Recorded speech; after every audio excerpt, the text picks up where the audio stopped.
자, 영상으로 예배를 드리신 분도 한 주 동안 어떻게 건강하셨습니까?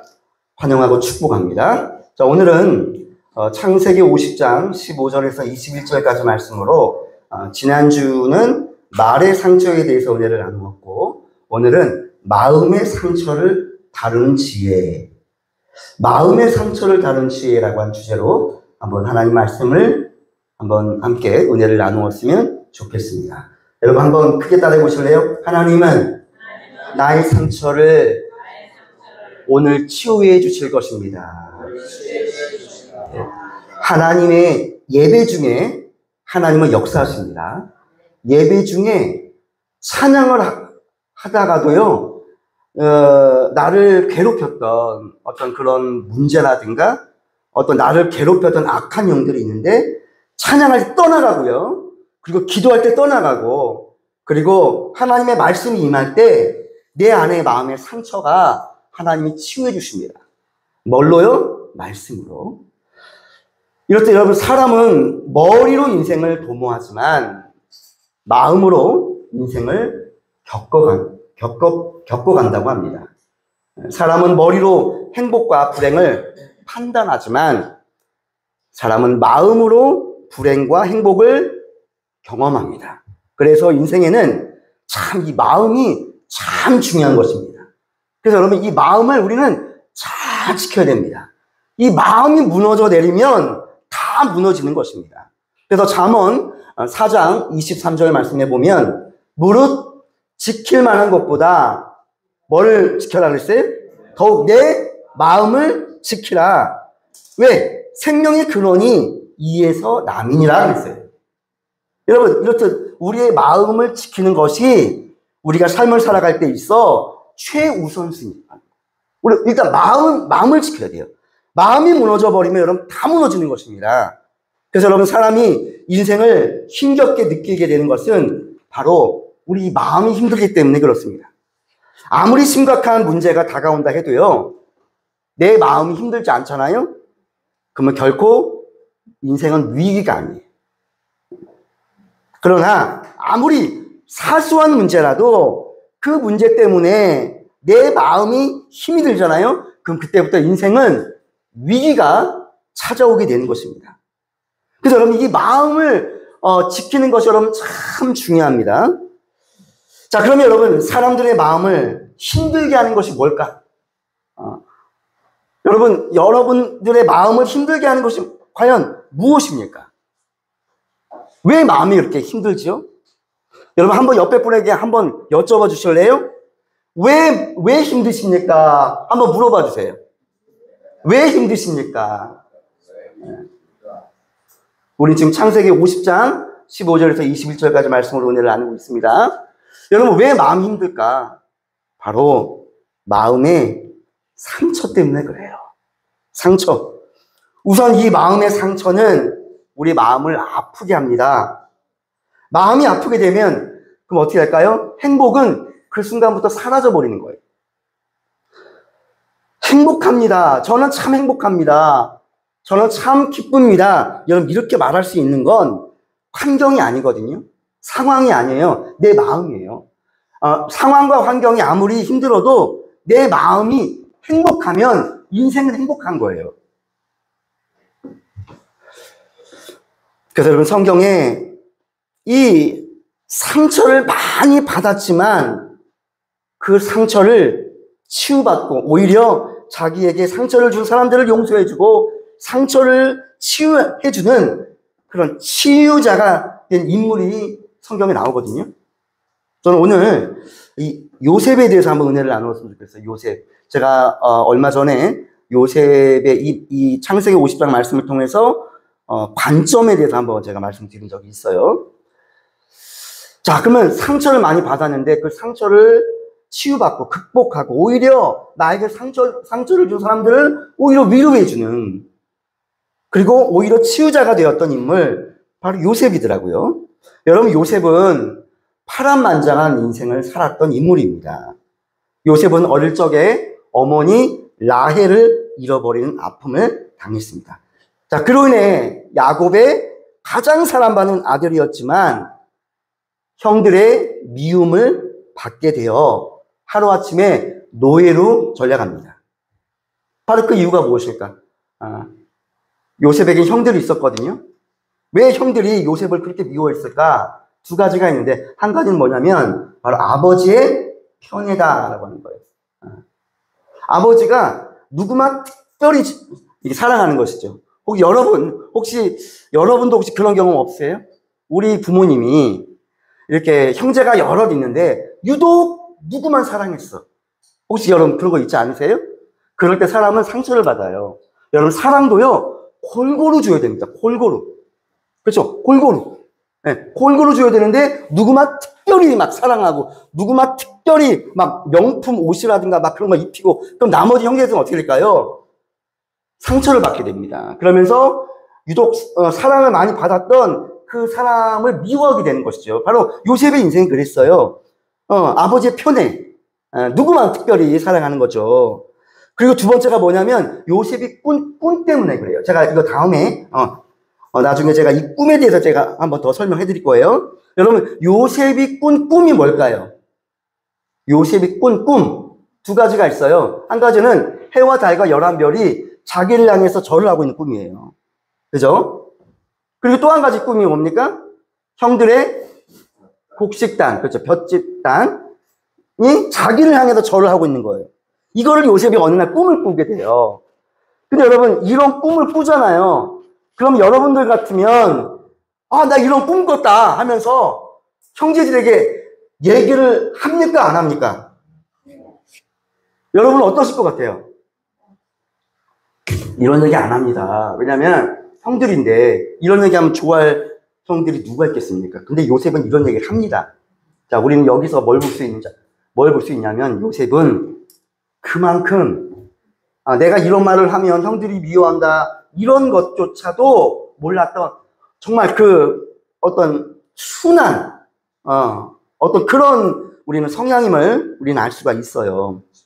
근데 그거를 통해서 형들이 요셉을 노예로 팝니다. 그죠? 자, 그런 파란만장한 과정을 거치면서 요셉이 받은 상처는 아마 엄청났을 거예요. 요셉이 받은 충격은 아마 이러했을 거예요. 처음에 요셉이 형들에게 노예로 팔리잖아요. 이거를 오늘날로 치면은 이건 무슨 범죄입니까? 인신매매. 여러분, 요셉은 인신매매를 당했고 애굽에서 보디발 아내에게 오늘날로 말하면 강간 미수범이라고 하는 누명을 썼고, 그리고 그로 인해서 억울한 감옥 생활에서 그는 잊혀진 존재로 전락하는, 그때 어떤 마음이 생기냐면 배신감이 강하게 느꼈을 거예요. 인신매매, 강간, 미수범, 배신감. 자, 이렇게 요셉에게는 이 상처가 아마 굉장히 컸을 거예요. 그런데 그렇게 상처 많고 파란만장한 삶을 살았던 요셉이 마지막 장면, 창세기 50장의 요셉의 마지막 장면이거든요.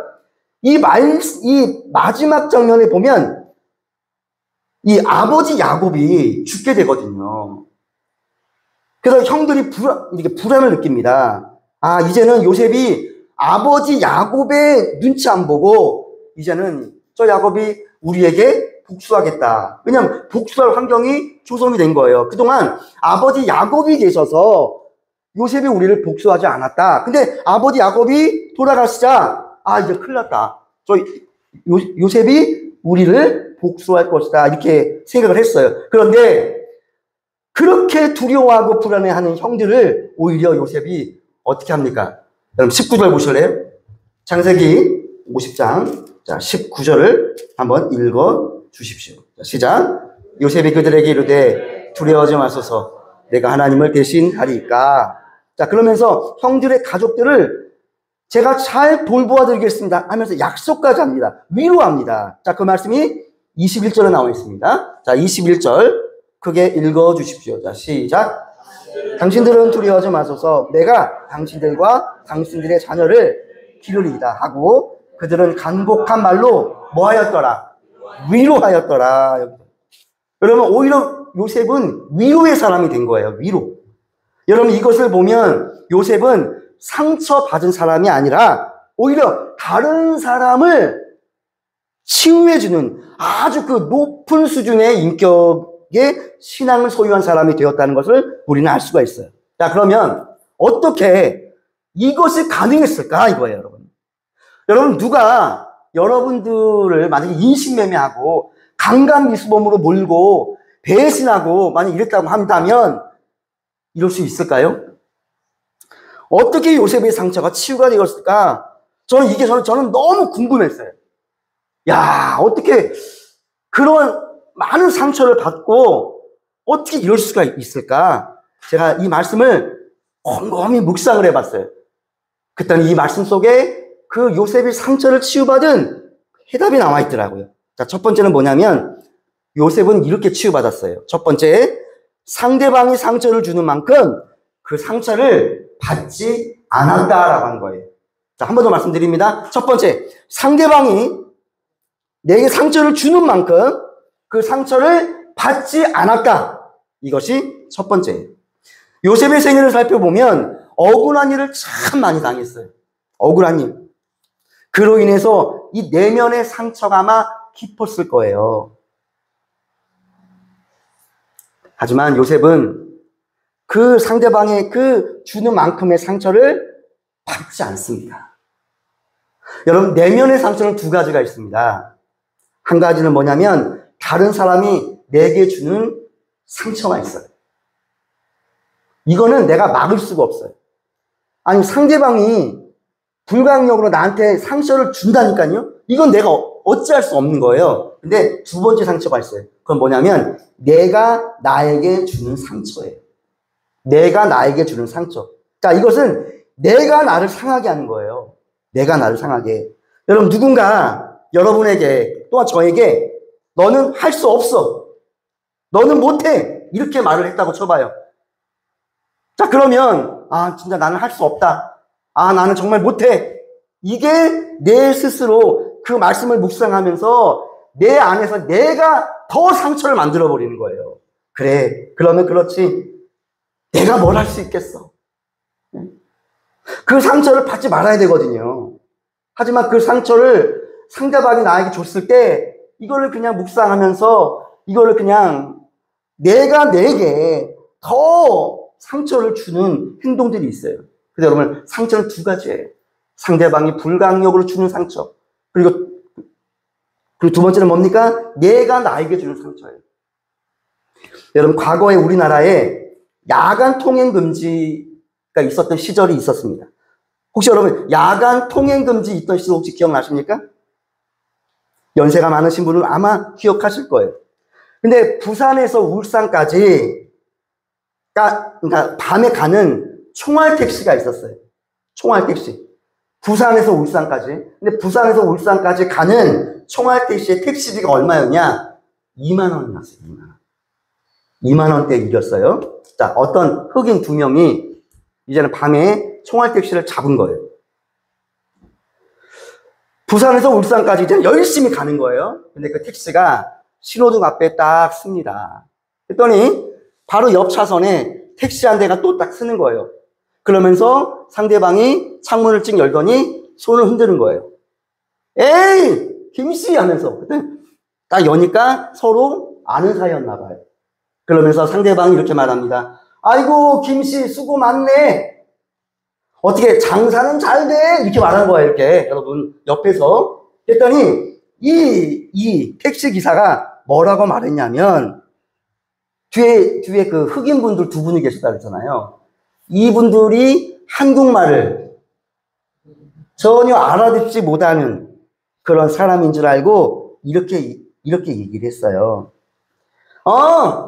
나 지금 연탄 2장 옮기고 있어. 나 지금 연탄 2장 배달하고 있어. 이렇게 표현을 한 거예요. 아이고, 연탄 2장? 아이고, 고생이 많네. 그래, 형, 그래, 김씨, 수고해! 하면서, 그냥 각기 갈 길을 갔습니다. 자, 그리고 부산에서 울산까지 도착을 했어요. 자, 그럼 제가 아까 택시비가 얼마나 그랬죠?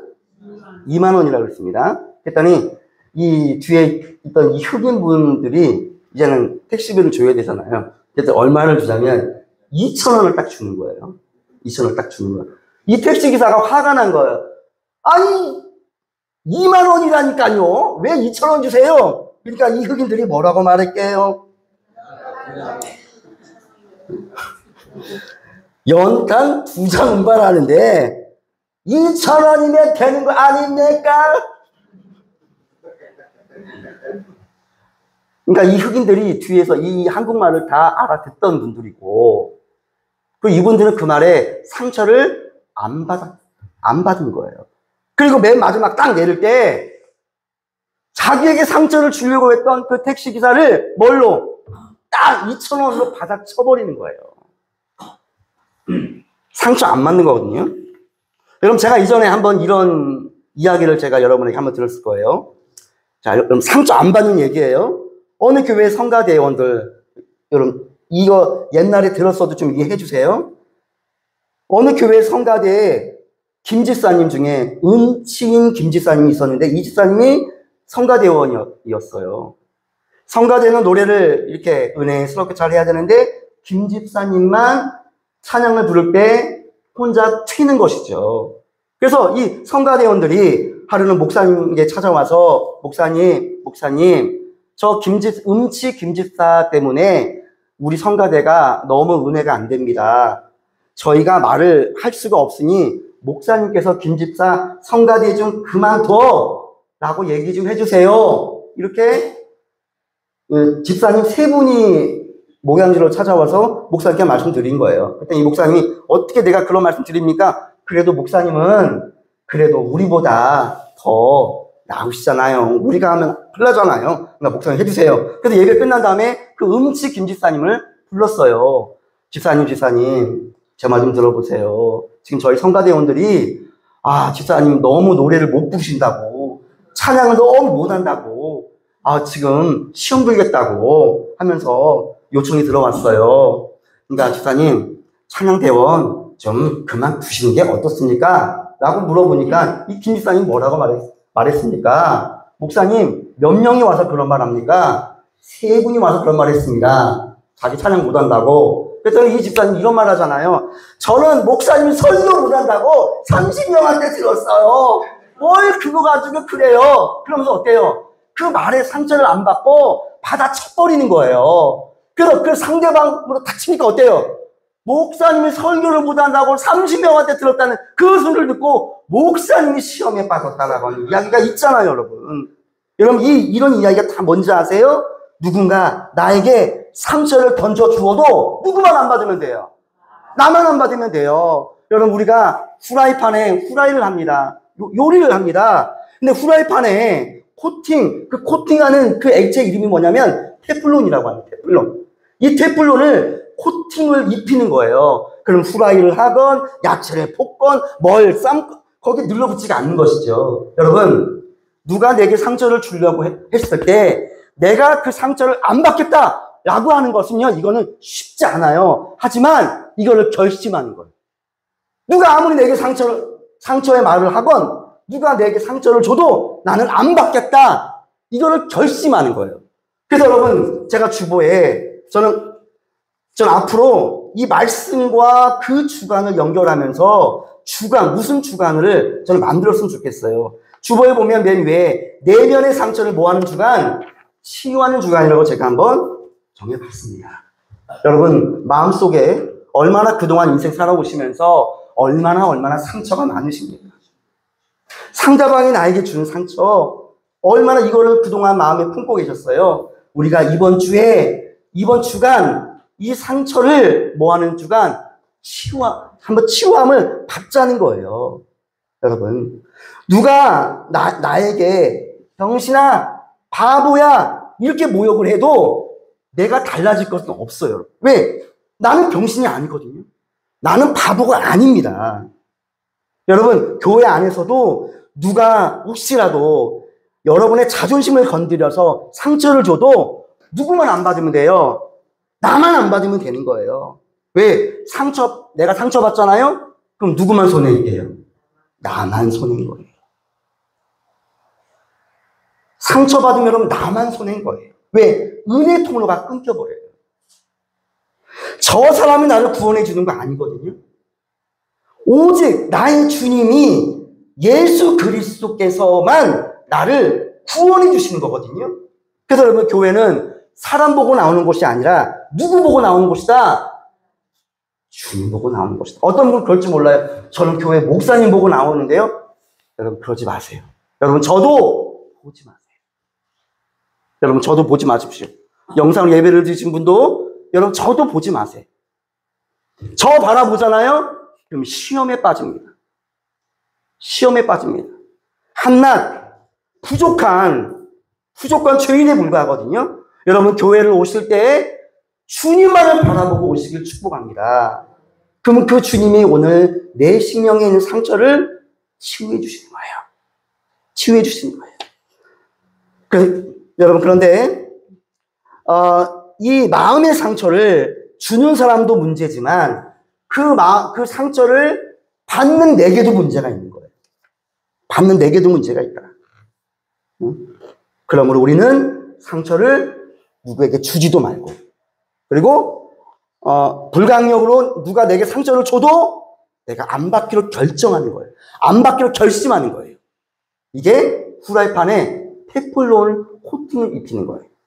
자, 두 번째, 요셉이 어떻게 그런 치유자, 오히려 상처받은 치유자가 되었나? 두 번째는 뭐냐면 믿음으로 모든 사건을 해석했기 때문에 그래요. 여러분, 크게 한번 따라 보실래요? 믿음으로 모든 사건을 해석합시다. 그래요, 여러분. 이게 요셉의 상처 치유받은 두 번째 비결인데, 인생은 해석이에요. 인생은 반응이에요. 사람마다 누구나 다 고난이 다 와요. 질병도 다 와요. 누구나 고난 다 와요. 문제투성이에요. 겉으로는 웃고 계세요. 겉으로는 행복해 보여요. 하지만 그 사람 인생 속에 들어가 보면 온통 문제투성이다. 여러분, 사람은 문제 없는 사람 없어요. 근데 누구나 문제와 고난과 환난은 찾아오지만 뭐는 다를까요? 해석은 다 달라요. 반응하는 게 다 다른 거예요. 그래서 여러분, 인생이란 내가 그 사건을 어떻게 해석하느냐, 내가 어떻게 반응하느냐에 따라서, 이것에 따라서 인생이 어떻게 되는 거예요? 인생이 달라지는 거예요. 자, 그 말씀이 20절에 나와 있어요. 자, 그러면 상처받았던 요셉은 자기 인생을 어떻게 해석할까? 자, 20절 한번 말씀을 다 함께 읽어주시기 바랍니다. 자, 시작. 당신들은 나를 헤아려 하였으나 하나님 그것을 손으로 바꿔서 오는과 같이 많은 백성의 생명을 구원하게 하려 하셨나니 그랬어요. 이게 요셉의 자기 인생의 해석이에요. 요셉은 자신이 당한 이 억울한 사건들을 뭘로 해석하냐면 믿음으로 해석했어요. 믿음. 혈기로 해석하지 않았어요. 욕심으로 해석하지 않았어요. 믿음으로 해석했어요. 그래서 자신이 당한 모든 일들은 하나님의 섭리로 해석했어요. 믿음으로 해석한다는 건 뭐냐면 하나님이 살아계시고, 그리고 그 하나님이 내 인생을 이끌어 가신다고 하는 거예요. 그리고 하나님은 그때그때마다 사람을 붙여주시고, 그때그때마다 피할 길을 열어주시고, 그때그때마다 돕는 배필자들을 보내주시는 거예요, 여러분. 이게 하나님의 섭리거든요. 그래서 여러분, 형들이 한 악한 일들이지만 거기에 하나님의 기쁘신 뜻이 있다라고 해석을 한 거예요. 즉, 자신이 당한 모든 일은 하나님이 없어서 당한 게 아니라 하나님이 계셨기 때문에 당했다, 이렇게 되는 거예요. 여러분, 하나님이 없는 인생은요, 온통 고난이에요. 이 고난은 동굴이에요, 동굴. 하나님이 없는 고난은 동굴이지만 하나님이 개입하는, 하나님이 계시는 고난은 터널이다. 시작!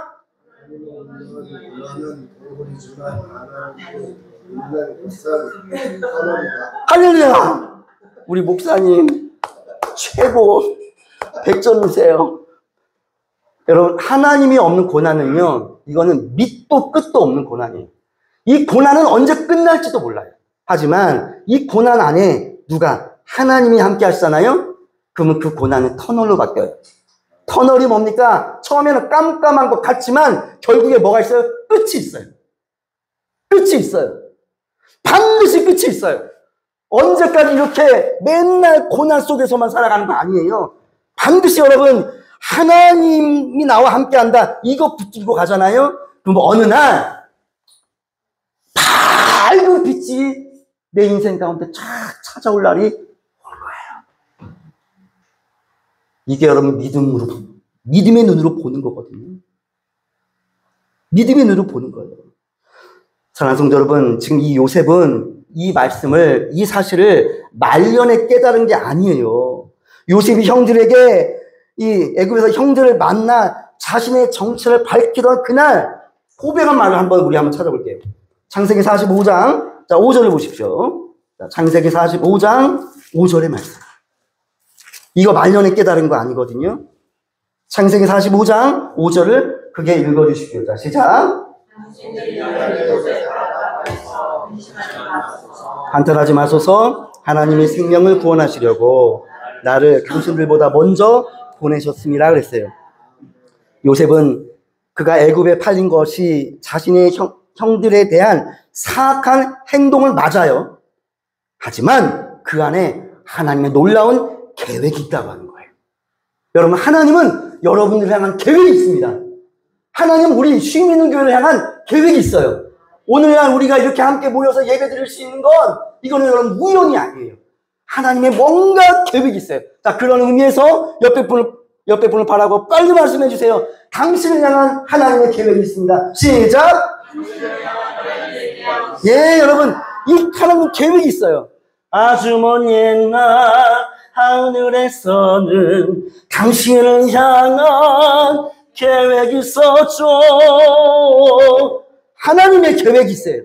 하나님은 우리를 그냥 부르지 않았어요. 하나님 우리를 심심해서 부른 것이 아니에요. 하나님의 계획이 있는데 그 계획의 목적이 뭔지 아세요? 구원이에요. 하나님은 요셉을 일찌감부터 부르신 거예요. 그래서 나중에 흉년 때 다 죽게 되거든요. 그날을 위해서 요셉을 먼저 애굽으로 보낸 건데, 보내기 위해서는 어떻게 됩니까? 누군가를 들어 써야 돼. 어떻게? 악한 역할을 누군가 해야 돼. 바로 여러분, 하나님은 그 형들을 쓰신 거예요. 요셉에게 그 형들은 악역이었어요. 근데 그 악역이 필요하다니까요. 여러분, 우리가 믿음의 눈으로 바라보면 그동안 우리가 인생을 살아오던 이 과정에 악한 자들이 있어요.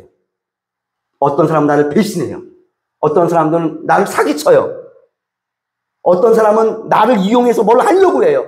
그런 악한 사람들이 있어요. 근데 여러분, 이거 인간적인 관점으로 보잖아요. 그럼 그 사람 때문에 내 인생이 폐가망신합니다.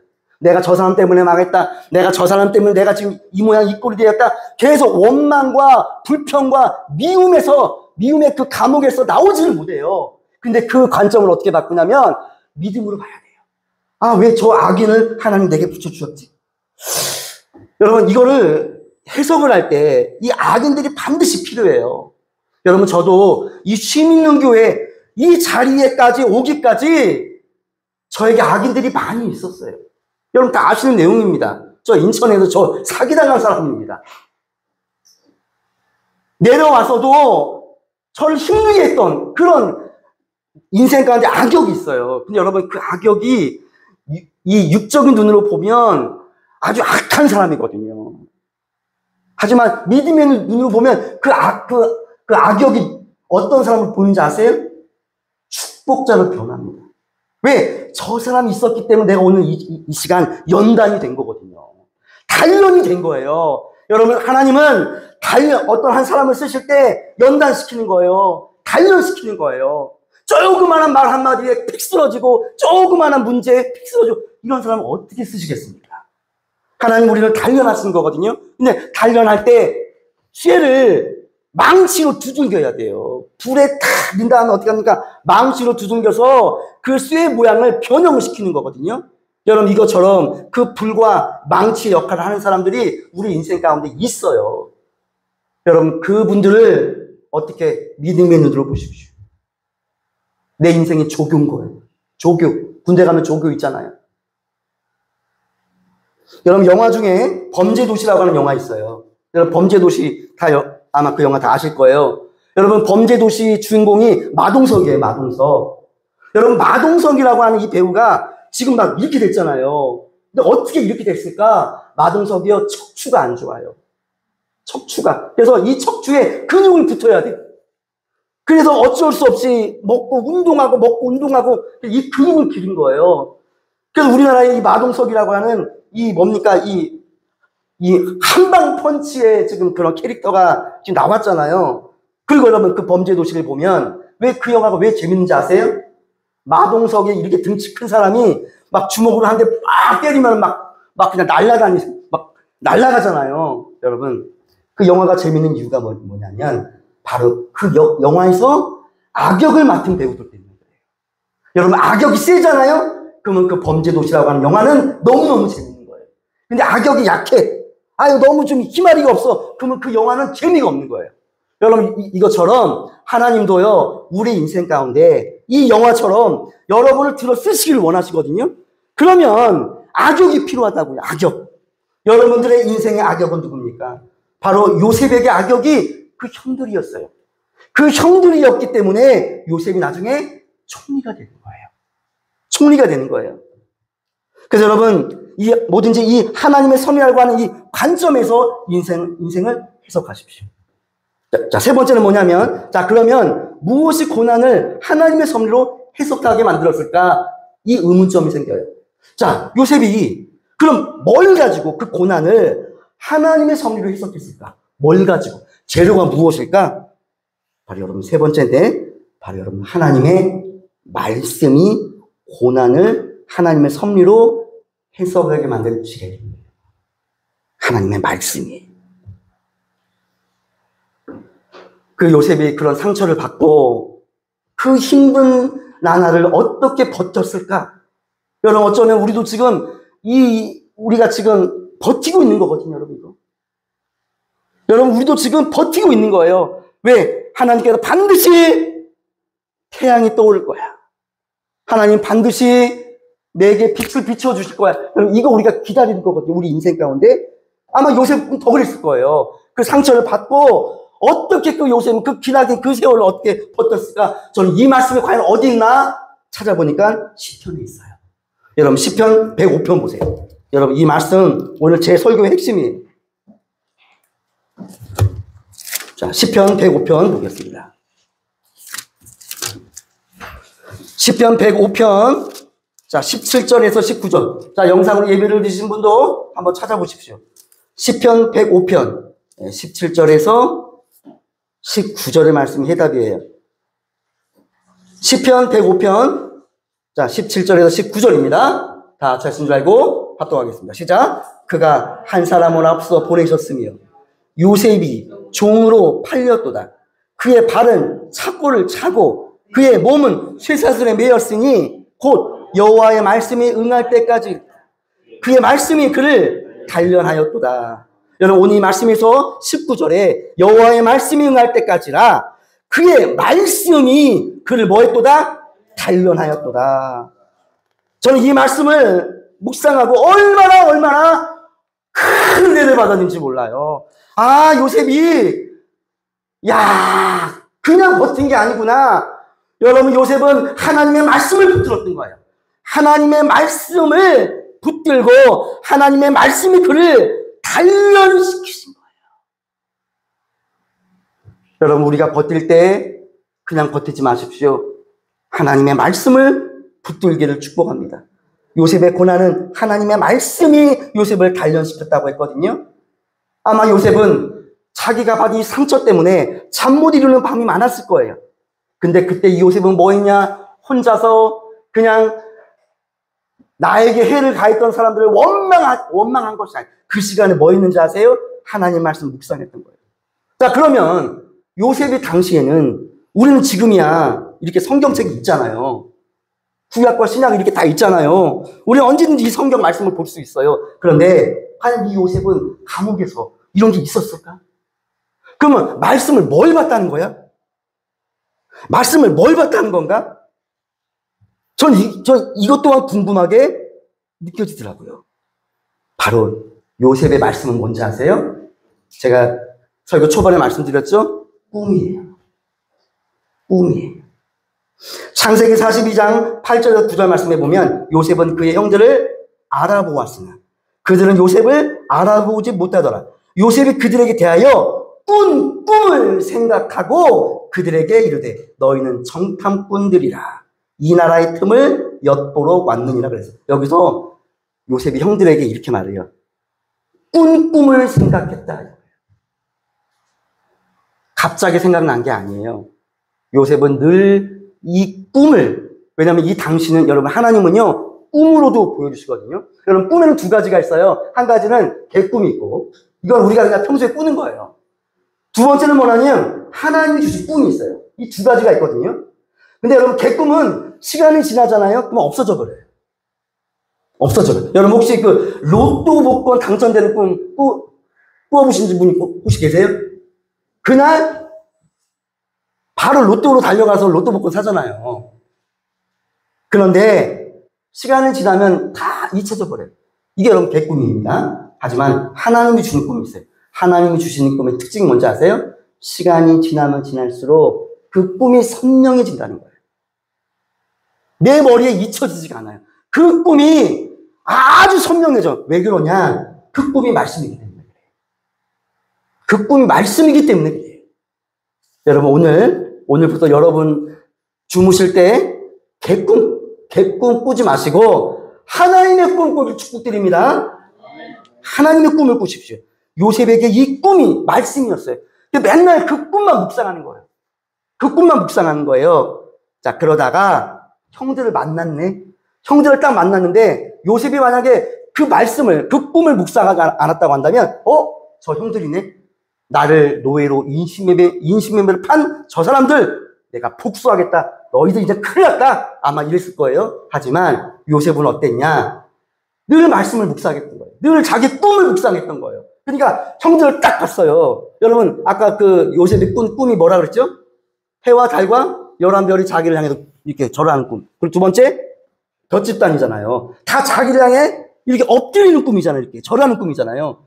근데 형제를 딱 만났는데 저들이 내게 절을 하는 거예요. 그때 이 요셉에게 어떤 생각이 드냐? 하나님의 말씀이 이루어진다. 와, 말씀대로 되네? 이렇게 변하는 거예요. 그때 이 상처가 치유됩니다. 그때 치유가 됩니다.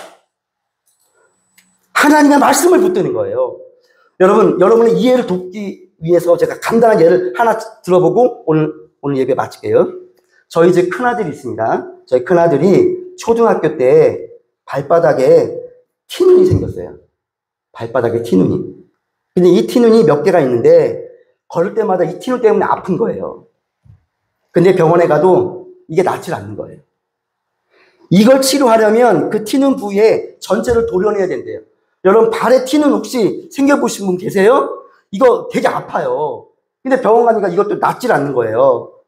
그리고 그 티눈을 이걸 제거해야 된대. 발바닥에 있는 거를 이게 도려내야 되니까. 그러니까 이 어린 이 초등학생 이 아이 마음에 얼마나 두려움이 생겼겠어요. 왜냐면 어릴 때는 주사를 놓을 때도 그거 안 맞으려고 또 저희 그 큰아들이 힘이 또 엄청 세거든요. 막 이래요. 막 주사 안 맞는다고. 여러분 주사도 그 무서워하는 그 아이가 발바닥에 티눈을 이 덩어리를 띄어내야 된대요. 얼마나 무섭겠어요. 근데 그때부터 이 아이에게 이제 삶의 문제가 생긴 거예요. 고난이 생긴 거예요. 그때 제가 그 당시에 로마서 8장 28절 말씀을 예배 도중에 제가 설교한 적이 있어요. 하나님을 사랑하는 자, 곧 그 뜻대로 부르심을 입은 자들에게 모든 것이 합력하여 선을 이루신다. 이런 말씀이었어요. 근데 그 아이가 저 뒤에서 그 말씀을 딱 듣고 하나님 아버지 제 이 발바닥에 있는 이 티는 하나님 좀 고쳐주세요. 고쳐주세요. 이것 때문에 저 이거 띄어내기 싫어요. 띄어내면 너무너무 아파요. 그러는 거예요. 근데 어느 날 며칠 후에 이 아이가 갑자기 배가 아프대.